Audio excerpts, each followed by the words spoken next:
Welcome back to another exciting episode of the English Hour. I'm your host, Sophia, and today we're diving deep into a topic that everyone thinks about: money. More specifically, how to earn money in today's world. And joining me today is our regular and very insightful guest, Jacob. Hi, Jacob. How are you today? Hey Sophia, I'm doing really well, thank you. Always a pleasure to be here. And I have to say, today's topic is one that's very close to a lot of people's hearts. Absolutely. Whether you're a student, a freelancer, an entrepreneur, or even someone with a 9-to-5 job, everyone is looking for ways to boost their income or create new streams of money. So, Jacob, where do you think we should start? I'd say let's start with the basics. The traditional ways of earning money. That means jobs working for someone else. It's still the most common method. Right.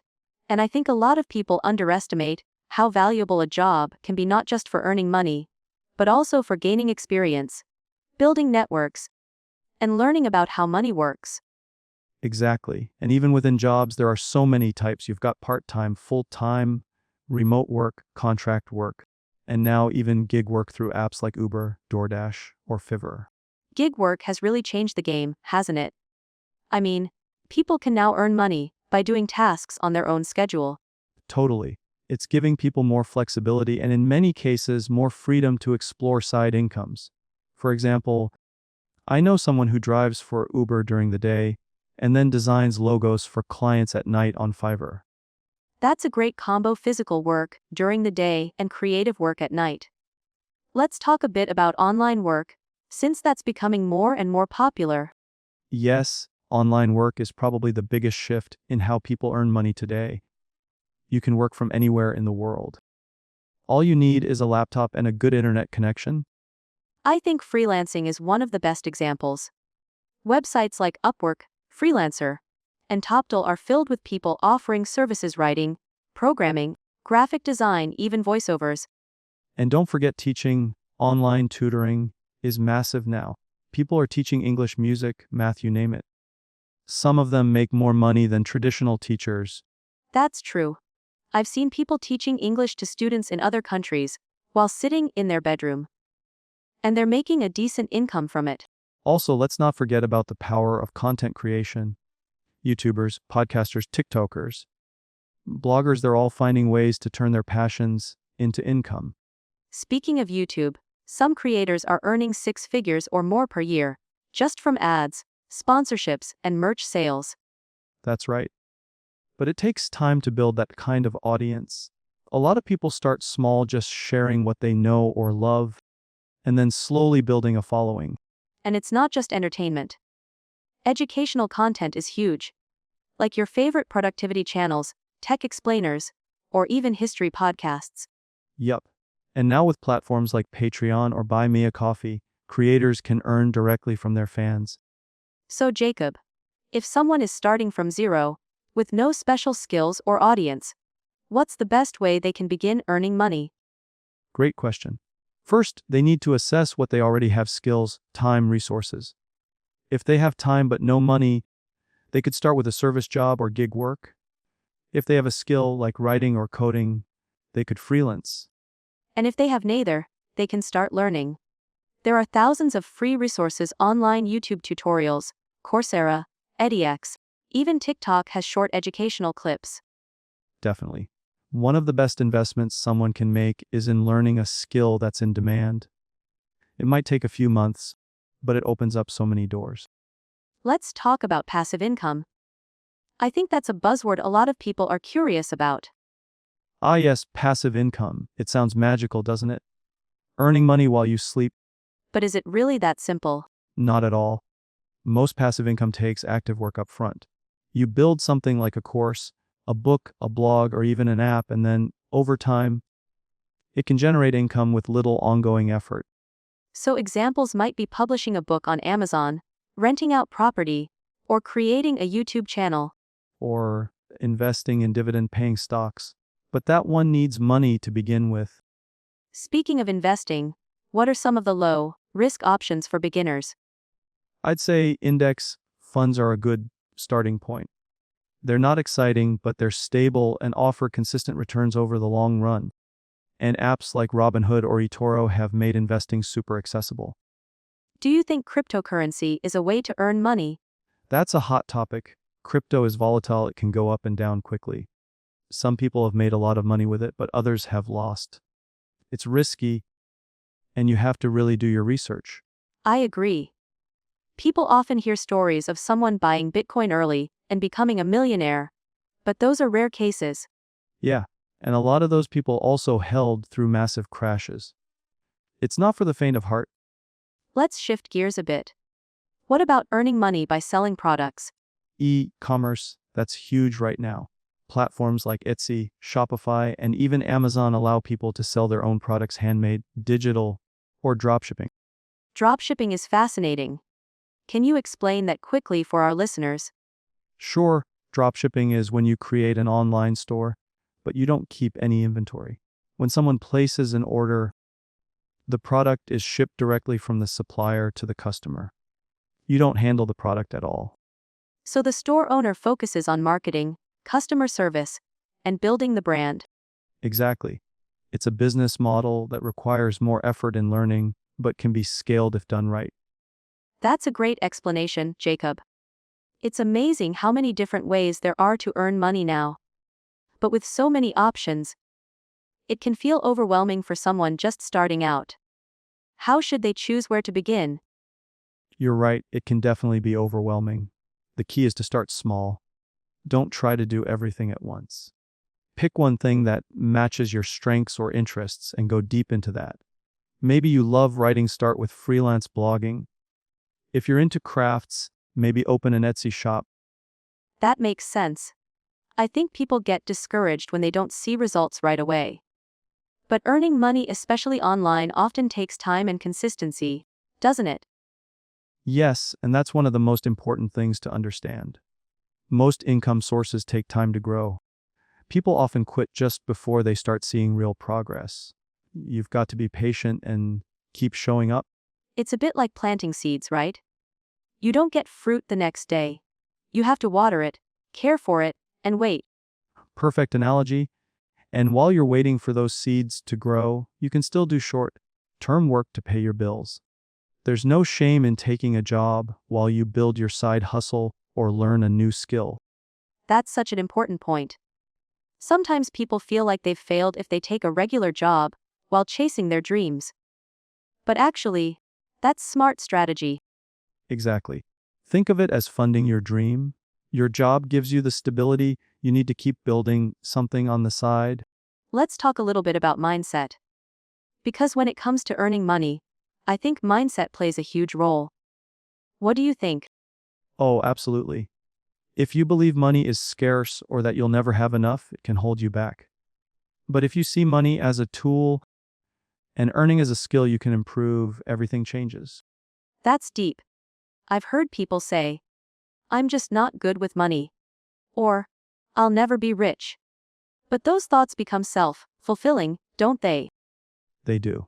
If you keep telling yourself you're not good at something, you stop trying. But money skills can be learned just like cooking, or driving, or learning a language. I love that. So even if someone is broke right now, living paycheck to paycheck, they can still take small steps forward. Definitely. Small steps add up, even saving $5 a week builds the habit. Watching a 10-minute video every day builds knowledge. Offering to help someone for free builds experience and might lead to paid work. That reminds me of something I read. Don't try to get rich quick. Try to get rich slowly but surely. Yes, consistency beats intensity. You don't need to hustle 20 hours a day. You need to keep showing up, learning, and improving. That's what builds real, lasting income. Let's say someone has a regular job, but wants to start earning extra money. What are 3 simple things they could try this week? Great question. Okay, first, offer a skill you already have. Maybe you're good at editing photos or writing resumes, post about it on Facebook or LinkedIn. Second, sell something you don't use anymore. Old gadgets, clothes, books, list them on Facebook Marketplace, eBay, or a local group. And third, sign up for a platform like TaskRabbit, Upwork, or Fiverr and create a profile. Even if you don't get work immediately, setting up is a step forward. I love that. Very practical and actionable. So earning money doesn't always require a huge leap. It can start with what's already in your hands. Exactly. Most people already have something valuable, they just haven't realized it yet.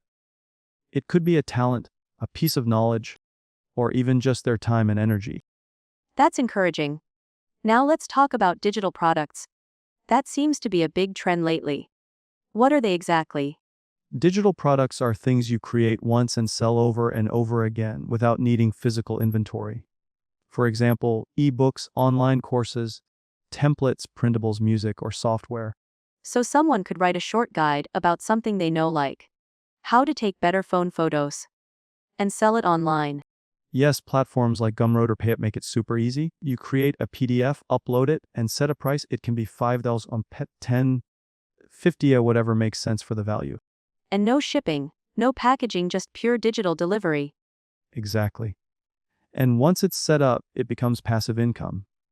Of course, you still need to market it, but the product is done. That's such a smart way to scale your knowledge. I've seen people selling Canva templates, Notion planners, or Lightroom presets. Yes, and some of them are making thousands of dollars a month just from products they made once. It's the digital version of building a store. Let's talk about affiliate marketing next. I think it's one of the lesser known ways to earn money. Sure. Affiliate marketing is when you recommend a product or service, and if someone buys through your link, you earn a commission. So bloggers, YouTubers, or even Instagram creators might include affiliate links in their content. Exactly. Amazon has an affiliate program, so do platforms like ShareSell, CJ Affiliate, and many more. Even software companies have referral programs. But it's important to be genuine, right? Only recommend what you truly believe in. Yes, absolutely. Audiences can tell when you're just pushing links. But if you actually use and love the product, it builds trust and people are more likely to buy. That's a good rule for any business. I think genuine value first, profit second. 100%. People are smart, they can sense authenticity. If you focus on helping, the money often follows. I'd love to talk more about real estate too. Is that something people should consider for earning money? Real estate is one of the oldest and most reliable income sources. You can earn from rent, appreciation, or flipping, but it usually needs upfront capital. True. But I've also heard of people starting with house hacking, like renting out a room in their home to cover the mortgage. Yes, that's a great strategy. And now with Airbnb, people can rent out space short term and earn even more. But again, there's a learning curve, right? For sure. Real estate involves research, regulations, and risks. But with good planning, it can be incredibly profitable. We've covered a lot already: jobs, freelancing, content creation, digital products, investing, real estate. It's clear there's no one size fits all approach. Exactly. The best method depends on your situation, your goals, your personality. Some people love selling, others prefer creating, and some just want steady returns. That's why trying different things is so helpful. You learn what fits you by doing, not just thinking. Couldn't agree more. Action leads to clarity. Let's dive deeper into freelancing platforms next. Can you walk us through the differences between Upwork, Fiverr, and Freelancer? Let's start with Fiverr. It's great for beginners. You create gigs, which are like services. For example, I will design a logo for 20 clients come to you. Upwork, on the other hand, is more like a traditional job board. Clients post jobs and you submit proposals. It's a bit more competitive, but often higher paying. Freelancer is somewhere in between. It has job bidding, contests, and long-term projects. It's good to try all three and see which one clicks. That's a good breakdown. I've heard some people complain that those platforms are too saturated. Is it still possible to stand out? It is, but it takes effort.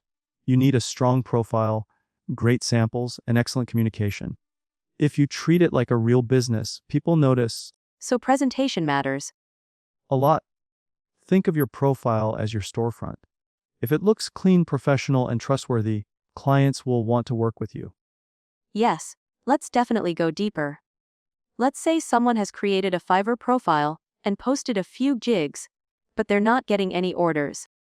What can they do to improve their chances? Great question. First, they need to review their gig titles and descriptions.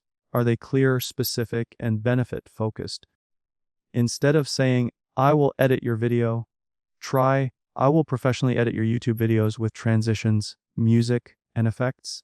So making the outcome very clear. Exactly. Clients need to immediately understand what they're getting and why it's valuable.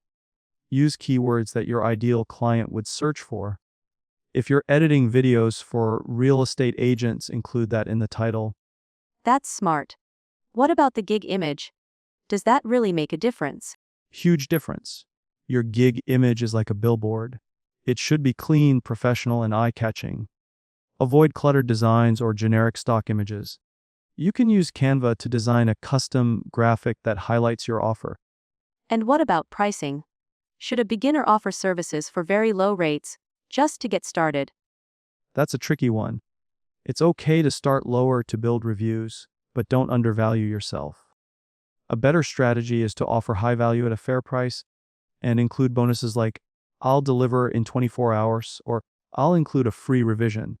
That way, the client feels they're getting more for their money. That's such a good balance. Now, once someone gets a few orders, how important are reviews? Critical. Reviews build trust.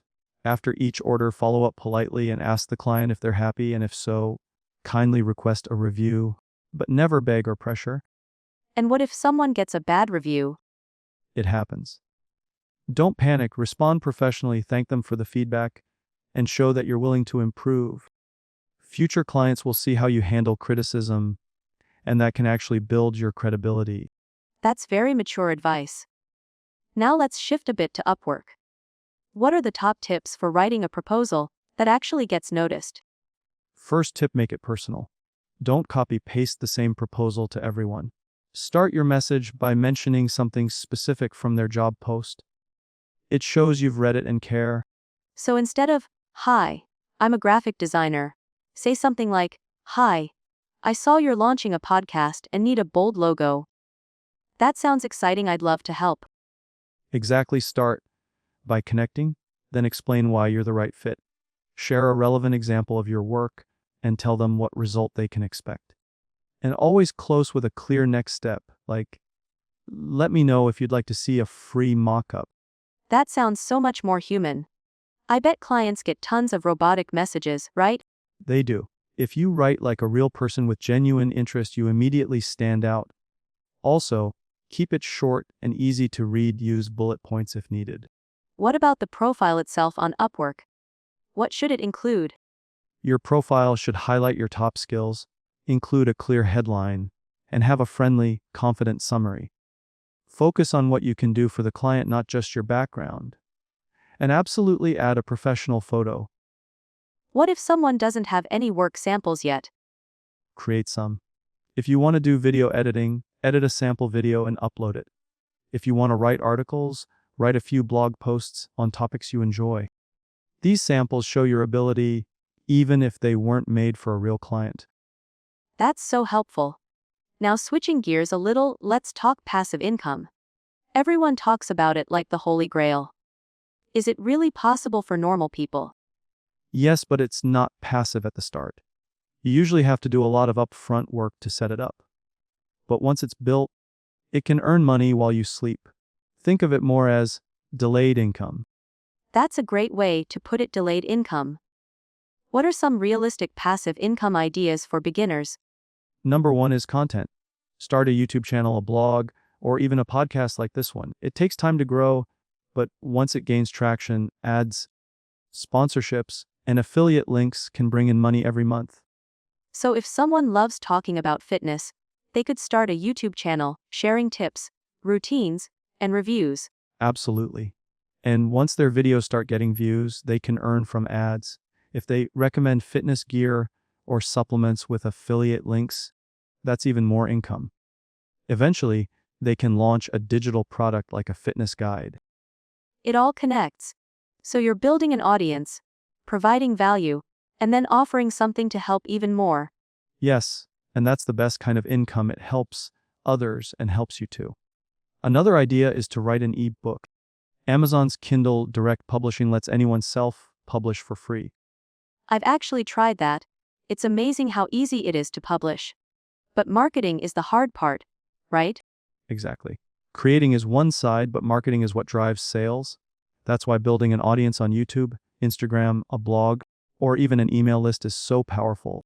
Let's go deeper into email lists. Why do people say, the money is in the lists? Because your email list is your direct line to your audience. Social media algorithms change. Platforms disappear. But email is personal and direct. If someone gives you their email, they trust you, and that's powerful. And what do you send to your email list? Just sales pitches. No. That's the fastest way to lose subscribers. You give value. Tips, insights, updates, free resources. You build a relationship. Then when you do have something to sell, people are happy to buy. That's such a respectful and generous approach. I really like that. Business should feel like helping, not begging. You create value, build trust, and the money follows naturally. I want to dive into investing a bit. For people who are earning some money now, maybe from freelancing or their job, what should they do with it to grow? First, create an emergency fund. Ideally, 3-6 months of expenses. It gives you peace of mind and flexibility. After that, start investing consistently, even if it's small amounts. Where should beginners invest? Stocks, crypto, real estate. For most beginners, I recommend index funds or ETFs. They're low risk, low fee, and track the market. Apps like Vanguard, Fidelity, or even robo-advisors like Betterment make it easy to get started. What about crypto? It's risky, right? Very. Crypto is volatile. Only invest money you're willing to lose. It's like digital gambling unless you truly understand the tech. It can be part of your portfolio, but not the whole thing. That's wise. So long-term, slow and steady wins the race. Always, real wealth is built over time. The people who win aren't the ones chasing hype, they're the ones being consistent, year after year. I'm really enjoying this conversation, Jacob. Would you be open to continuing into more advanced topics, like turning a freelance business into an agency or scaling digital products? Absolutely. That's where things get really exciting. Turning solo efforts into systems and teams, that's how you multiply your time and income. Amazing. Let's get into that next. All right, so let's talk about turning a freelance service into an actual business, something scalable. Most freelancers start solo, trading time for money. But if you want to grow, you eventually need to stop doing all the work yourself. So, the goal is to go from freelancer to business owner. How does someone begin that transition? It starts with documenting your process. Let's say you're a video editor. Every time you deliver a project, you likely follow a routine: import clips, organize, apply transitions, adjust audio, render, etc. Write that down step by step. That becomes your system. So you basically turn your work into a repeatable formula. Exactly. Once you've got that system, you can train someone else like a junior editor to follow it. You review their work at first, provide feedback, and slowly hand off more tasks. That's how you start scaling. I imagine the biggest fear is trusting someone else with your client's work. Totally understandable. That's why you start small, hire someone for just a part of the job, maybe only the rough cuts or audio cleanup. As they prove themselves, you expand their role. What about pricing? Should you raise your rates when you start delegating? Definitely. You're not just selling your time anymore, you're selling a team, a system, a higher level of service. Clients actually expect to pay more for professionalism and consistency. It's all about how you present it. That makes sense. So once you've got a small team, what's next? You start thinking like a CEO. Instead of how do I get this done? You ask, who can I assign this to? You might bring on a virtual assistant to handle emails, a project manager to coordinate tasks, or a sales rep to land new clients. It's like building an engine that runs without you turning every gear yourself. Perfect analogy. Your role shifts from door to designer. You're designing systems that others operate. That's how you free up your time and grow your income. I love that. Now let's talk about scaling digital products like ebooks, courses, templates. Once someone has created a product, How do they scale its sales? Step 1 is traffic. You need people seeing your offer. That could come from YouTube, a blog, Instagram, email newsletters, or paid ads. Most creators start with free traffic building content and growing an audience. So consistency again plays a huge role. Always, you want to be top of mind. If someone keeps seeing your helpful content, they start to trust you. Then when you say, hey, I have a 19 ebook that will save you time, they're ready to buy. How important is email marketing in this phase? It's everything. A solid funnel might look like this. Offer a free resource day, collect emails, send value, packed emails over time, offer your product. This builds a relationship and turns strangers into customers. What kind of free resources work best? Something specific and useful. A checklist, cheat sheet, free mini course, template, anything that gives your audience a quick win. It should solve one small problem that leads naturally to your paid offer. Got it. Now, let's talk automation. What tools do you recommend for creators who want to automate their online business? For email, I love ConvertKit or MailerLite. For selling digital products, Gumroad, PayHip, or Podia are great. For automation workflows, Zapier is like magic. You can automate file delivery, payment confirmations, email sequences, all with no coding. That sounds powerful. So someone could be sleeping, and Zapier is handling their business. Exactly. Imagine someone buys your digital planner while you're on vacation.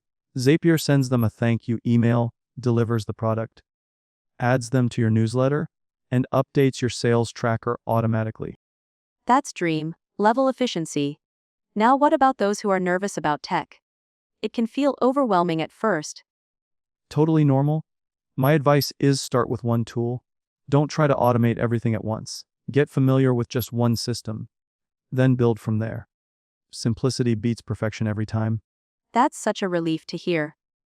I think many people hesitate to start because they feel like they need to understand everything on day one. Nope. You just need to understand your next step. And often, that's simply talk to your audience, create value, offer a solution. The tools are just there to support that core process. So true. Let's talk briefly about mindset. You've helped a lot of people grow income online. What mindset shifts do successful people make? Great question. First, they stop asking, can I do this? And start asking, how can I do this? That switch from doubt to problem solving changes everything. That's such a small but powerful shift. Second, they stop thinking like employees and start thinking like creators. They ask, what can I build that people want? Instead of, who will hire me? That creator mindset must open up so many possibilities. It does. And the third shift is from instant gratification to long-term vision. Building real income takes time, but the rewards are freedom, fulfillment, and financial peace. That's worth the effort. I absolutely love that. Jacob, I'm learning so much from you, and I know our listeners are too. I'd love to dive even deeper into content creation income, like YouTube monetization, affiliate links, brand deals. Can we go there next? Let's do it. The content creation economy is booming right now, and there's more opportunity than ever. Amazing, let's get into that. Would you like me to continue with content creation income, YouTube monetization, and related topics next? All right, let's unpack the content creator economy, especially YouTube. It's not just about ad revenue anymore. There are multiple income streams, and the real winners are those who tap into several at once. So let's start with ad revenue. That's the first thing people think of when they imagine making money on YouTube. How does it really work? Good place to start. YouTube pays creators through something called the YouTube Partner Program. Once you hit 1,000 subscribers and 4,000 watch hours in the last 12 months, you can apply. Once you're approved, YouTube starts placing ads on your videos, and you get a share of the revenue. And what's the typical payout like? It varies. The metric you'll hear most is CPM, cost per mil, or cost per 1,000 views. For example, if your CPM is 5, you earn $5 for every 1,000 monetized views. But that depends on your niche, audience, country, time of year, and ad types. So someone making videos about luxury watches might get a higher CPM than someone doing gaming content. Exactly. Business, Real estate, those niches can see CPMs as high as a 15 to 30. Gaming or general entertainment might be more like 2 to 5. But even then, if you have millions of views, that adds up. What about YouTube Shorts? Do they earn money? They do now. YouTube introduced Shorts monetization through a revenue pool. It's different from long-form video ads, but still a way to earn.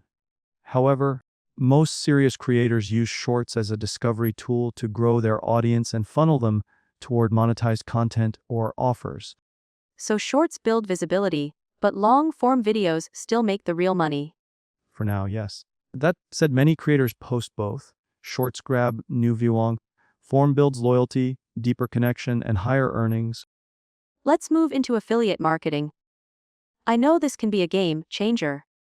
How does a YouTuber get started with that? Affiliate marketing is recommending a product and earning a commission when someone buys through your link. You could review gear, books, software, courses, anything with an affiliate program. Amazon Associates is the most popular starting point. So for example, if I'm making videos about productivity, I could link to my favorite planner or microphone. Exactly. And you'd say, check the description for links to the tools I use. If someone buys through your link, you earn a small percentage. Some tools like hosting platforms, online courses, or software offer recurring commissions. That's amazing. So your video could earn you money every month from affiliate links, even years after you post it. Yep, that's the power of evergreen content. A well-ranked tutorial or product review can generate passive income for years. And how do brand deals fit into the picture?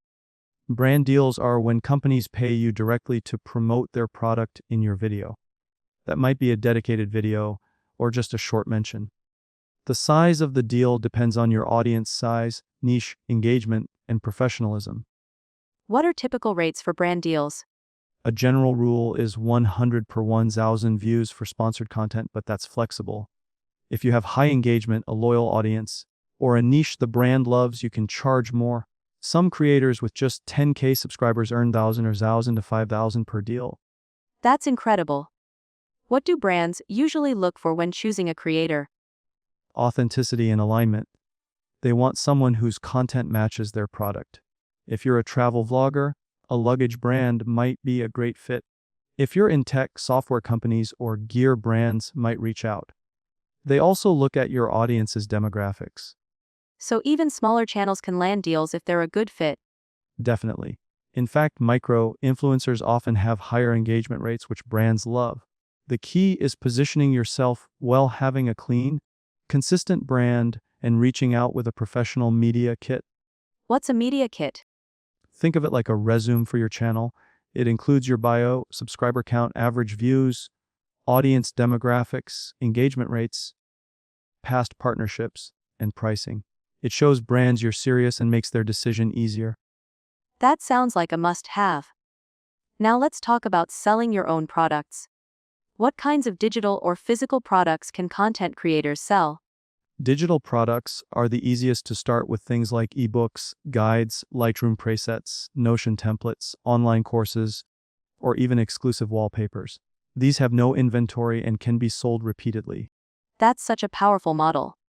You create once and sell forever. Exactly. You only need a platform to host them, like Gumroad, Selfie, or your own website. You can even bundle bonuses or offer a limited time discount to drive urgency. What about physical products? Isn't that more complicated? It can be, but print on demand makes it easier. Sites like Printful and Teespring let you create merchandise, t-shirts, mugs, phone cases, and only print them when someone orders. You don't need inventory or shipping. So it's kind of like dropshipping, but for creators. Yes, and it's a great way to let your fans support you. If they love your content, they might want a t-shirt with your slogan, a coffee mug with your catchphrase, or even a signed book if you write one. And I've seen creators offering exclusive content via Patreon or YouTube memberships too. Absolutely, that's another income stream. Your most loyal fans can pay monthly for perks like behind-the-scenes videos, Q&As, early access, or community chats. It's recurring revenue and builds deeper connection with your audience. That must feel so good to know people are willing to support you directly. It's incredibly rewarding, and it helps stabilize income, especially when ad revenue or sponsorships are inconsistent. This is such a rich conversation, Jacob. So far, we've covered freelancing, digital products, content creation, and passive income streams. I'd love to go even further, maybe dive into investing next. Because once someone starts earning, they need to grow it, right? Absolutely. Earning is step one. Growing and protecting that money is step two. Let's dive into investments, budgeting, and long-term wealth building. Yes, let's get into it. I think a lot of people earn money, but don't know how to handle it properly. So, once someone starts bringing in some income, whether it's from freelancing, YouTube, or their own business, what's the very first step in managing that money wisely? The very first step is awareness. You need to know where your money is going. That means tracking your income and expenses consistently. Most people underestimate how much they spend, and that can lead to lifestyle inflation. Lifestyle inflation, that's when your expenses grow just because your income grows, right? Exactly. You get a higher paycheck, and suddenly you're upgrading everything: nicer apartment, new gadgets, dining out more. It feels deserved, but if you're not careful, you end up with no savings despite earning more. That sounds like a trap. So, how do you avoid that? Budgeting is key. You don't need to be rigid, but you do need a plan. One of the simplest and most effective systems is the 50-30-3-20 rule. I've heard of that. Can you break it down for everyone?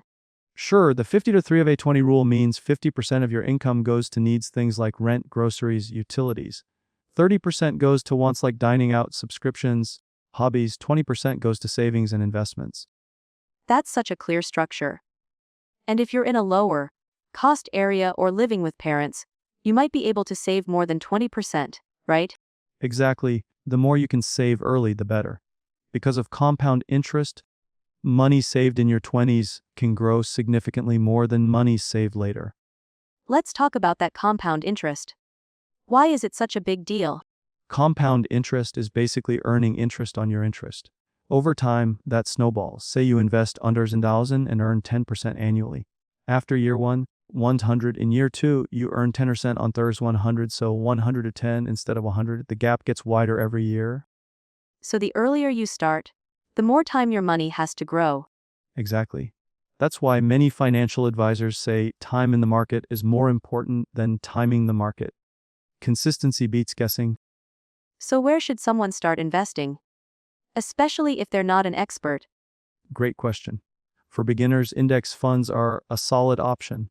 They spread your investment across hundreds or even thousands of companies, reducing your risk. The S&P 500, for example, tracks the 500 biggest U.S. companies. So instead of trying to pick one winning stock, you're betting on the overall market. That's right. And historically, the S&P 500 has returned about 8-10% annually over the long term. You can invest in it using platforms like Vanguard, Fidelity, or even apps like Robinhood and M1 Finance. What about crypto? A lot of younger people are investing there. Crypto is exciting but volatile. It can bring high returns but also massive losses. I recommend people treat it as a speculative asset, no more than 5% to 10% of your portfolio, and only with money you can afford to lose.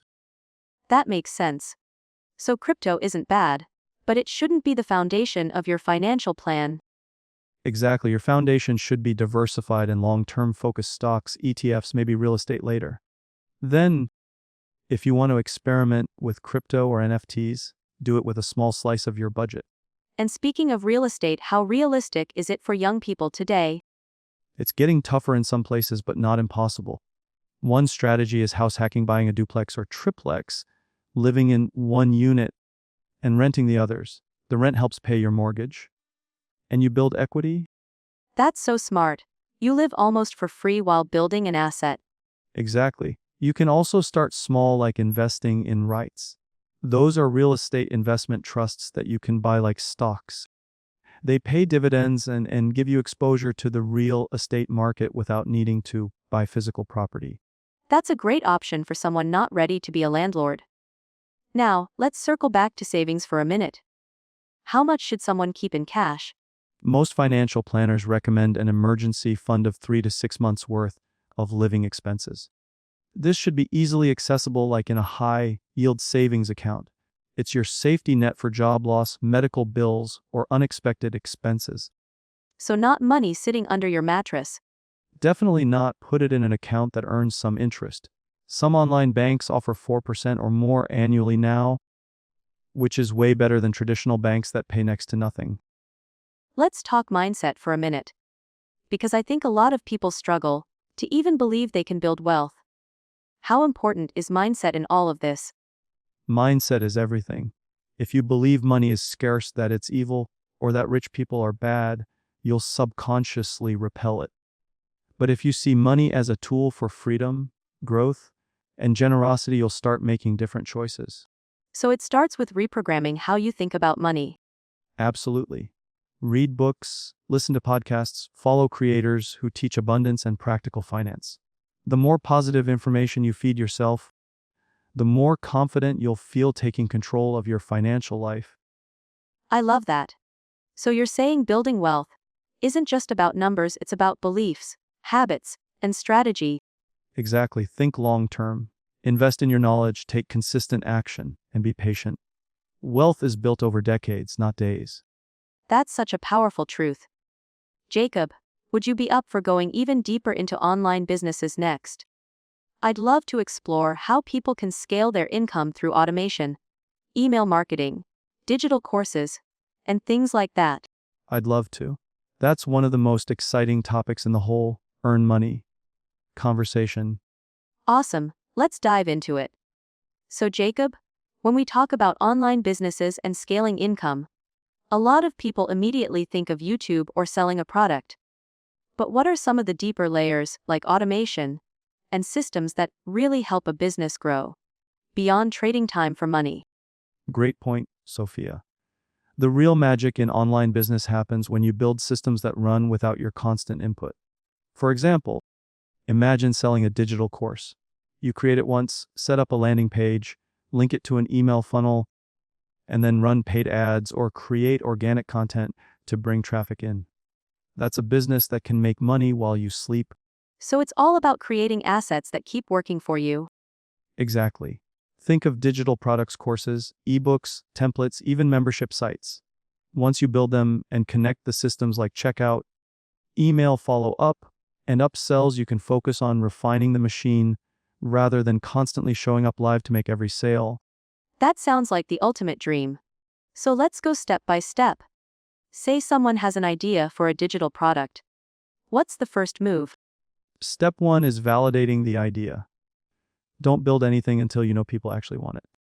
You can do this by talking to your audience if you already have one, or by using platforms like Reddit, Quora, or Facebook groups to see what problems people are constantly asking about. That's so important, starting with a problem, instead of just something you feel like making. Exactly. The best products solve specific problems. Once you've found a common pain point, you can outline a simple solution. It could be a mini course, a detailed PDF guide, or even a Notion template. The format doesn't matter as much as the value it delivers. Got it. So after validating the idea, how do you actually sell it? That's where a sales funnel comes in. At a basic level, it's a 3-step process. Traffic, you attract people through YouTube, TikTok, blog posts, or paid ads. Lead capture, you offer a freebie like a checklist or mini training in exchange for their email.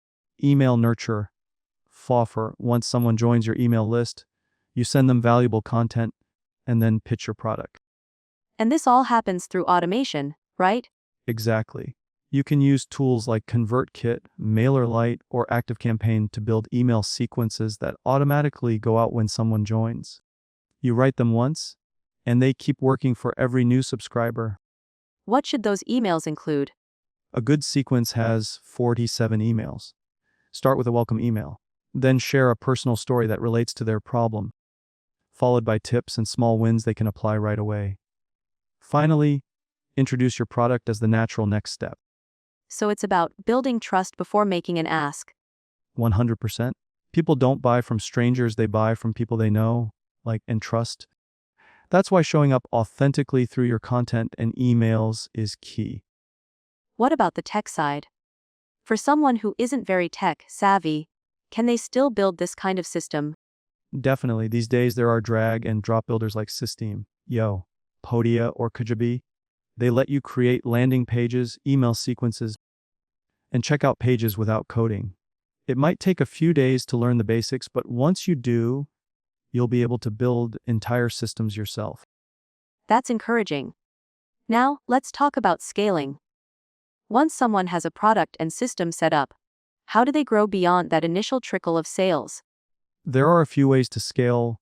1. Paid ads. You can run ads on Facebook, Instagram, or YouTube to bring traffic into your funnel. 2. Content marketing. Consistent YouTube videos, blog posts, or podcasts help you grow organically. 3. Partnerships and affiliates. Let others promote your product in exchange for a commission. 4.